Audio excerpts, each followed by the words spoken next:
The higher than expected turnout for early voting is certainly an indication that voters are engaged and they're invested in the outcome of this midterm. No doubt there is a lot at stake. So let's bring in Meet the Press moderator Chuck Todd. Chuck, voters are showing up in North Carolina. The Senate race here is tight. You've got Republican Ted Budd and Democrat Sherry Beasley. Now, we have a new poll. The new poll numbers out showing this race is a lot closer, actually, than some people anticipated.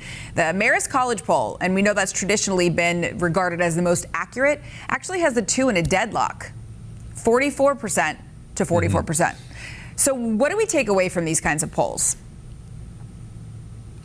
Look, this has been this way in North Carolina the whole time. I mean, North Carolina is a competitive state. Now, I always say there's two types of battleground states in America. There's those that have some areas that vacillate between the two parties. I would argue in a place like Pennsylvania, the Philadelphia suburbs and the Pittsburgh suburbs are places where voters actually go back and forth. That's why they've had Democratic and Republican senators. North Carolina is more and more a state that is really polarized. It's automatic to get 45% as a Democrat or a Republican just having the R next to your name in a statewide race. Now, is there a chunk of voters, that last 10%? And yes, I know there are more people identifying as non-party or not with the two major parties, but just because a third of the electorate says that, most of the time, 2/3 of that third of the electorate usually votes the same way when they go to the polls. So you really are talking about a small 10%. And that's what this fight's over, right? And in many ways, North Carolina in a midterm is usually more about who you get to the polls, not whether you've persuaded anybody. And, for me, I'll know the Democrats think they have a chance in North Carolina is if you physically see Barack Obama in Charlotte before Election Day. All right. That's a little insider information there. We'll see if he does show up. Now, we know these ads, right? So the ads have become more and more frequent. A lot of them attack ads. They're, talking about, and it's for both. It's for Budd and Beasley. We've seen these for weeks and weeks and weeks. Do you think these work with voters? What's your indication? I feel like in some cases it could turn them off, but in other cases, the allegations are pretty fierce in them. Look, I used to not be this Pollyannish. I used to say, look, negative ads are a fact of life, and we know they work.